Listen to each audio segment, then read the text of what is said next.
یہ جمال ہے، اسے گاڑیوں کے بارے میں حیرت انگیز علم ہے۔ وہ کسی بھی گاڑی کا ماڈل، ساخت اور سال بتا سکتا ہے، لیکن جمال کو دوسروں سے تعلق قائم کرنے میں مشکلات پیش آتی ہیں۔ جمال آٹزم اسپیکٹرم کا حصہ ہے۔ آج ہم آٹزم اسپیکٹرم کی حالت کو سمجھیں گے اور دیکھیں گے کہ جمال جیسے بچوں کی منفرد صلاحیتوں کو پہچان کر انہیں کس طرح مدد فراہم کی جا سکتی ہے۔ آٹزم اسپیکٹرم ایک ترقیاتی حالت ہے جو یہ متاثر کرتی ہے کہ ایک شخص کیسے دوسروں سے بات چیت کرتا ہے، تعلق قائم کرتا ہے اور دنیا کو دیکھتا اور سمجھتا ہے۔ لیکن یہ ایک صلاحیتوں کا اسپیکٹرم بھی ہے۔ جمال کے لیے اس کے توجہ اور یادداشت ایک حیرت انگیز طاقت ہے، حالانکہ اسے سماجی تعلق میں مشکل پیش آتی ہے۔ اسپیکٹرم کا مطلب ہے کہ ہر فرد کا تجربہ مختلف ہوتا ہے۔ کچھ لوگوں کو زیادہ مدد کی ضرورت ہوتی ہے، جبکہ دوسرے حیرت انگیز صلاحیتیں لے کر آتے ہیں۔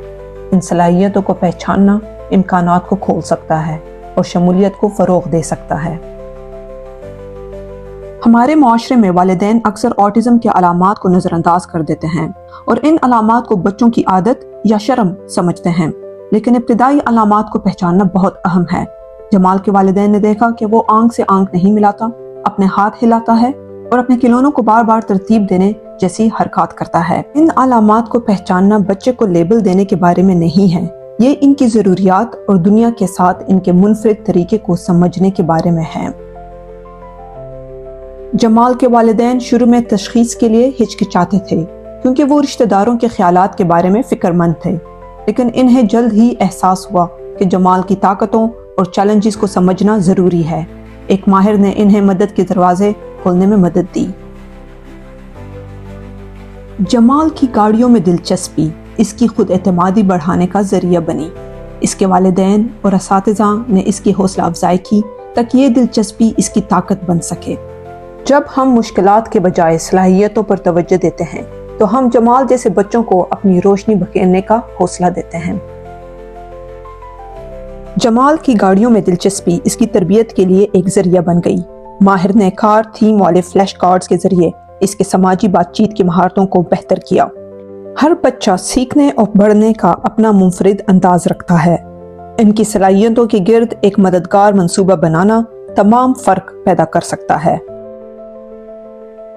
جنوبی ایشیا میں روزمرہ کی زندگی اکثر تھکا دینے والی ہو سکتی ہے، جہاں بڑے خاندانی اجتماعات اور مصروف ماحول عام ہیں۔ آٹزم اسپیکٹرم پر موجود بچوں کے لیے یہ صورتحال بہت زیادہ محسوس ہو سکتی ہے، لیکن چھوٹی تبدیلیاں بڑا فرق ڈال سکتی ہیں۔ جمال کے لیے تصویری اسکیجول اس دن کی توقعات کو سمجھنے میں مدد دیتا ہے اور شور کو کم کرنے والے ہیڈ فون اسے حسی دباؤ سے بچاتے ہیں۔ جنوبی ایشیا میں آٹزم کے بارے میں بدنامی اکثر والدین کو شرمندگی یا تنہائی کا شکار بنا دیتی ہے، لیکن جمال کے والدین نے ایک مختلف راستہ اختیار کیا۔ انہوں نے اس کی انفرادیت کا جشن منایا۔ اس کی صلاحیتوں کو دوسروں کے ساتھ بانٹ کر انہوں نے اپنے خاندان اور کمیونٹی کو یہ سمجھنے میں مدد دی کہ آٹزم کوئی محدودیت نہیں ہے بلکہ دنیا کو دیکھنے کا ایک مختلف انداز ہے۔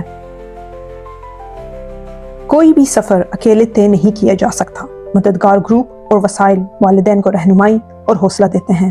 آپ اکیلے نہیں ہیں، اپنے اور دوسروں کے لیے مدد کا نظام بنائیں۔ جمال کا سفر دریافت اور ترقی کی کہانی ہے۔ جمال کے صلاحیتوں کو پہچان کر اس کے والدین نے جمال کی مکمل قابلیت کو کھولا۔ آٹزم محدودیت نہیں بلکہ امکانات کو دریافت کرنے کے بارے میں ہے۔ اگر آپ کو شک ہو کہ آپ کی زندگی میں کوئی شخص اسپیکٹرم پر ہو سکتا ہے تو کسی ماہر صحت سے رابطہ کریں۔ وسائل کے لیے زن سینٹر کی ویب سائٹ پر جائیں اور مزید متاثر کن کہانیوں اور رہنمائی کے لیے ہمارے چینل کو سبسکرائب کرنا نہ بھولیں۔